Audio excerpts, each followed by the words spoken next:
বয়স্ক শাশুড়ি সবটাই দেখে ফেলে যে তার বৌমার চরিত্র খারাপ। তার ছেলে যখন বাড়ি থাকে না, তখন আরেকজন পরপুরুষ ঘরে এনে সে নোংরামি করে। তবে সে নিজের নাটক করে কানা সাজার, আসলে সে আগে থেকেই কানা ছিল। তবে একদিন অ্যাক্সিডেন্টের পরে সে তার দৃষ্টিশক্তি ফিরে পায়। যখন সে নিজের বৌমাকে পরপুরুষের সঙ্গে দেখেছিল আর বৌমাকে জোরে থাপ্পড় মেরে ছেলেকে সবটা জানিয়েছিল, কিন্তু তার ছেলের এতটাই বউয়ের প্রতি বিশ্বাস, তার মায়ের কথা সে বিশ্বাস করেনি এবং মাকে বলেছিল, মা তুমি এখান থেকে চলে যাও। তার মা যখন এখান থেকে চলে যায়, তার বৌমা তাকে পেছন থেকে গাড়ির ধাক্কা দিয়ে অ্যাক্সিডেন্ট করায়, যাতে তার জীবনে আর কখনো বাধা হয়ে তিনি না আসে। কিন্তু সেই অ্যাক্সিডেন্টের পরে তার শাশুড়ি আবারও অন্ধ সাজার অভিনয় করে আর সেই বাড়িতে আবারও ফিরে আসে।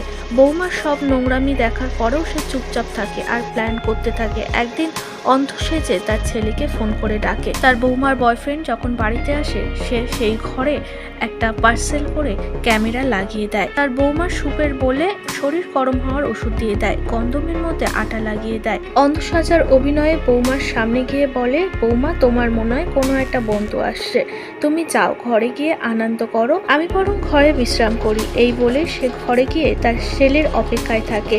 এইদিকে তারা রোম্যান্সে মেতেও। তার ছেলে বাড়িতে ফেরে। শুধু তার ছেলে না, সেদিনকে সে ডেকেছিল তার বৌমার বাপের বাড়ির লোকজনকেও। সকলে এক হলে সে জানায়, আমি দৃষ্টিশক্তি ফিরে পেয়েছি, বৌমা ঘরে বসে আছে আমাদেরকে সারপ্রাইজ দেবে বলে। যখন সকলে দরজা খুলে যেই অবস্থায় তাদেরকে দেখে, সেটা দেখার জন্য কেউ প্রস্তুত ছিল না।